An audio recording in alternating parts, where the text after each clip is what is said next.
PSY 401 lesson 14 process of diagnosis. Importance of diagnosis के अंदर सबसे पहले एडवांटेजेस देखते हैं। ये बहुत अहम है, इसके डायग्नोसिस जो है बीमारी के हवाले से। बीमारी का सही इलाज करने के लिए ये ज़रूरी है कि इसका डायग्नोसिस भी ठीक किया जाए। डायग्नोसिस से हमें पता चलता है कि बीमार कि जिस कंडीशन से हमारा पेशेंट गुजर रहा है वो कंडीशन क्या है। डायग्नोसिस से मुराद के तशखीस करना बीमारी की। एडवांटेजेस में कह रहा है कि डायग्नोसिस की वजह से पेशेंट और थेरेपिस्ट के दरमियान एक राब्ता कायम हो जाता है। डायग्नोसिस की वजह से इन वेरिएबल्स का पता चलता है जो कि एक इंसान को इफ़ेक्ट कर रहे होते हैं।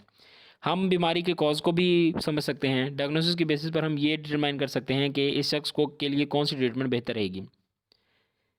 इसके अंदर यहाँ पे अर्ली क्लासिफिकेशन सिस्टम्स, इसके लिए 1952 में DSM बनाया गया जो कि डायग्नोस्टिक का क्राइटेरिया था। अभी इसका 5th वर्जन मौजूद है जिसे DSM 5 का नाम दिया जाता है। बुक में कोर्स क्योंकि थोड़ा पुराना है इसलिए लेटेस्ट वर्जन का नाम DSM 4 दिया गया है। इसको हम डिस्कस करेंगे, हाईलाइट पॉइंट देख लीजिए। DSM 4 it is a multi axial assessment, यानी कि एक से ज़्यादा लेवल्स पर पेशेंट को की बीमारी को देखा जाता है। पहले लेवल जो है जिसको एक्सेस 1 कहते हैं, इसमें तमाम क्लिनिकल डिसऑर्डर्स आ जाते हैं। दूसरे लेवल में एक्सेस 2 में पर्सनैलिटी के रिलेटेड डिसऑर्डर आते हैं। एक्सेस 3 में कह रहा है कि दूसरे मेडिकल कंडीशंस शामिल होती हैं। एक्सेस 4 में एनवायरमेंटल और साइको सोशल प्रॉब्लम शामिल होते हैं। एक्सेस 5 को हम ग्लोबल असेसमेंट ऑफ फंक्शनिंग कहते हैं। इसके लिए हम 1 to 100 स्केल इस्तेमाल करते हैं और पेशेंट को रेट करते हैं कि वो किस पॉइंट पर फॉल करता है। ये सारे मैंने पॉइंट जो हैं एक्सेस जो हैं ये अंडरलाइन किए हुए हैं रेड लाइन से। The case of Mickley M, Michaely M पढ़ लें जिस तरह आपको इजी लगता है, याद रखना, मेन मकसद है याद रखना। ये 23 साल खातून थी। उन्होंने जब छठी दफ़ा सुसाइड की कोशिश की तो इन्हें हॉस्पिटल में एडमिट कर लिया गया।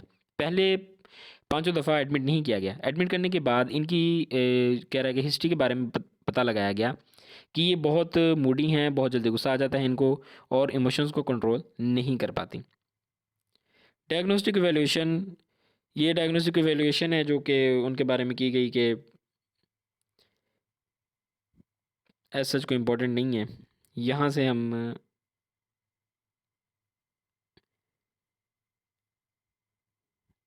यहीं से देखें। जनरल इश्यूज इन क्लासिफिकेशन, सबसे पहला जो इशू है क्लासिफिकेशन के अंदर, कैटेगरीज वर्सेस डायमेंशंस। पेशेंट में मौजूद मुख्तलिफ सिम्टम्स को देखते हुए इसका डायग्नोसिस किया जाता है। बाज़ औक़ात हम ऐसा करते हुए एक सिम्टम्स को देखकर इसके मुतालिक बीमारी का नाम दे देते हैं। किसी बीमारी को डायग्नोस करने के लिए हमारे पास वाइट ब्लैक का क्राइटेरिया नहीं है, यानी कि हर दफ़ा हम ये नहीं हर दफ़ा कंसीडर कर सकते इस बंदे को यही बीमारी है। हो सकता है कि कंडीशंस किसी और बीमारी की हों, सिम्टम्स और हों, लेकिन बीमारी जो है वो बाद में पता चले कोई और है, कोई मेजर डिजीज़ है। कई दफ़ा हम डायग्नोसिस जो है बेसिस ऑफ कैटेगराइजेशन देखें यहाँ से कि जो हम डायग्नोसिस है बाज़ सेल्फ रिपोर्टिंग की बेस पर करते हैं, कई बार ऑब्जर्वेशन की बेस पर करते हैं और कई दफ़ा हम डायग्नोसिस जो है असेसमेंट की बेस पर करते हैं। तो ज़ाहिर बात है बेसिस जो हैं डिफरेंट होंगी, डिफरेंट बेसिस पर क्राइटेरिया होगा हमारा। बेसिस क्राइटेरिया का बेसिस ऑफ कैटेगराइजेशन जब डिफरेंट होगी तो ऑटोमेटिकली डिफरेंट सोर्सेज होंगे हमारे पास डाटा कलेक्शन के, तो इसके अंदर जो है डिफरेंस आ जाएगा डायग्नोसिस के अंदर। प्रैग्मेटिक्स ऑफ क्लासिफिकेशन, थेरेपिस्ट के जहन में डायग्नोसिस के दौरान ऐसे वामिल भी होते हैं जिनका ताल्लुक प्योरली इनके प्रोफेशन या बीमारी से नहीं होता। डिस्क्रिप्शन, डायग्नोसिस के ज़रिए पेशेंट की बीमारी को डिटेल में डिस्क्राइब किया जाता है। इसके अलावा भी ये एडिशनल इन्फो देता है, मसलन बताता है कि किस एज में बीमारी का आगाज़ हुआ था। रिलायबिलिटी, रिलायबिलिटी नॉर्मली आप लोग पता है रिलायबिलिटी किसको कहते हैं कि एक टेस्ट को अगर हम बार बार रिपीट करेंगे, एक चीज़ को बार बार करेंगे तो उसका रिजल्ट सेम ही आना चाहिए। अगर हम सही तरीके इस्तेमाल नहीं करते तो हमें बीमारी का सही डायग्नोसिस नहीं होगा और ट्रीटमेंट भी बदल जाएगा। मुख्तलिफ साइकोलॉजिस्ट ने इस पर काम किया। महल ने एक रिसर्च की, इसमें 2 साइकोलॉजिस्ट ने मिलकर कह रहा है कि साइकोटिक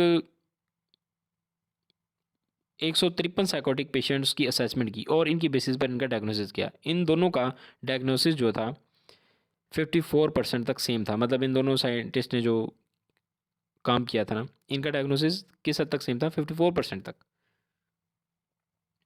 यानी कि 54% तक वो रिलायबल था। वैलिडिटी, जिस मकसद के लिए जिस चीज़ को बनाया गया है, जिस काम को बनाया गया है, वो उसको मकसद को फुलफ़िल करेगा तो हम कहेंगे ये चीज़ वैलिड है। 5 एलिमेंट्स वैलिडिटी को इस्टेब्लिश करने के लिए बहुत ज़रूरी हैं। हाईलाइट किए मैंने, क्लिनिकल डिस्क्रिप्शन है, लेबोरेटरी स्टडीज़ है, डेलिमिटेशन है, फैमिली स्टडीज़ और फॉलोअप स्टडीज़ हैं। 22, आमतौर पर 2 तरह के बायस सामने आते हैं, रेशियल और सेक्स। कई लोगों का कहना है कि डीएसएम में फैमिली को ज़्यादा फीमेल्स को ज़्यादा नेगेटिव डायग्नोज किया जाता है, और बाज़ औक़ात एक ही कंडीशन मेल में ज़्यादा पाई जाए तो इसे डायग्नोज नहीं किया जाता एज़ कम्पेयर टू फीमेल। लेकिन डीएसएम में ऐसा कोई इशू नहीं है, ये एक साइकोलॉजिस्ट के तौर पर हमारा अपना बाइस हो सकता है। कवरेज, डीएसएम में 400 से ज़्यादा कंडीशंस को कवर किया गया है। कुछ कंडीशन ऐसी भी सामने आती हैं जो कि मेंटल इलनेस नहीं है, इनको भी डीएसएम में शामिल किया गया है। एडिशनल कंसर्न्स, जब हमारे पास पेशेंट आते हैं तो हम इनको डायग्नोज करने में बड़ी जल्दी करते हैं, इसमें हम रॉन्ग डायग्नोसिस कर सकते हैं। इसलिए हमें चाहिए कि हम एक से ज़्यादा मीटिंग्स रखें, एक से ज़्यादा बार पेशेंट से मिलें, ताकि बीमारी को डायग्नोज सही तरीके से कर सकें। और ये था हमारा लेसन PSY 401 का lesson 14। I hope I made it clear. मिलते हैं जल्दी नेक्स्ट लेसन के साथ। टिल देन टेक केयर, अल्लाह हाफिज़।